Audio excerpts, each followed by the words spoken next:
কাঁদছে পাহাড়, জলের তলায় উত্তরবঙ্গ। ধস নেমে বিপর্যস্ত যোগাযোগ ব্যবস্থাও, ক্ষতিগ্রস্ত হয়েছে শয়ে শয়ে পরিবার, নিখোঁজ বহু গবাদি পশু। রবিবার রাত অবধি প্রাণহানির সংখ্যা বেড়ে দাঁড়িয়েছে 27। অথচ অধিকাংশ বড় বড় নিউজ মিডিয়াই সেই খবর হাইলাইট করছে না। কিন্তু হঠাৎ কেন হলো এমনটা? কেমন আছে পর্যটনের প্রাণকেন্দ্র উত্তরবঙ্গ? চলুন জেনে নিই বরং সবটাই।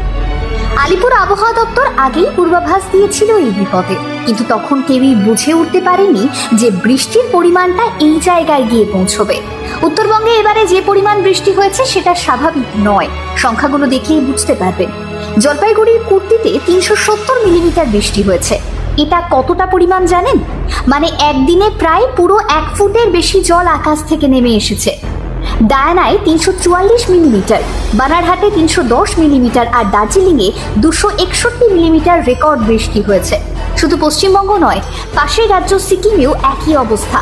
নামথাং, রংলি আর প্যাকিয়ংয়ে 100 মিলিমিটারের ওপর বৃষ্টি হয়েছে। দার্জিলিং, কালিম্পং, আলিপুরদুয়ার সব জায়গায় প্রবল বর্ষণ চলছে গত কয়েকদিন ধরে। আর এই টানা বৃষ্টির ফলে মাটি একেবারেই আলগা হয়ে গিয়েছে।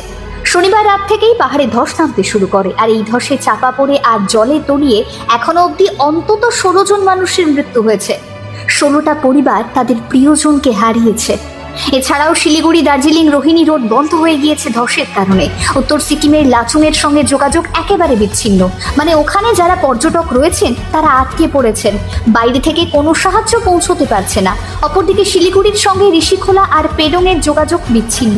একই অবস্থা মিরিকেরও, মানে পুরো এলাকাটাই এখন বিচ্ছিন্ন হয়ে পড়েছে। লোকজন এক জায়গা থেকে আরেক জায়গায় যেতে পারছে না, রসদ পৌঁছানো যাচ্ছে না, সবটা বন্ধ। এত কঠিন পরিস্থিতিতেও উদ্ধার কাজ চলছে দ্রুত গতিতে। এনডিআরএফ, এসডিআরএফ আর স্থানীয় প্রশাসন মিলে কাজ করছে। প্রশাসন পাহাড়ি এলাকা আর নদী তীরবর্তী অঞ্চলের মানুষদের বাড়তি সতর্কতা অবলম্বনের পরামর্শও দিয়েছে। যারা এই এলাকায় রয়েছেন, দয়া করে আপনারা সতর্ক থাকুন, কোনো রকম ঝুঁকি নেবেন না। মুখ্যমন্ত্রী মমতা বন্দ্যোপাধ্যায় নিজেই উত্তরবঙ্গে যাচ্ছেন পরিস্থিতি দেখতে। এছাড়াও নবান্নে খোলা হয়েছে 24 ঘন্টার কন্ট্রোল রুম। উত্তরবঙ্গের এই দুর্যোগ আমাদের মনে করিয়ে দেয় যে প্রকৃতির সামনে আমরা আদতেই কতটা অসহায়, কিন্তু একসাথে দাঁড়ালে, সাহায্যের হাতটা বাড়ালে আমরা যে কোনো বিপদই তো মোকাবিলা করতে পারি, তাই না? যারা আক্রান্ত হয়েছেন তাদের জন্য প্রার্থনা করি আর আশা করি পরিস্থিতি দ্রুত স্বাভাবিক হবে, চেনা ছন্দেই ফিরবে আমাদের সকলের প্রিয় উত্তরবঙ্গ।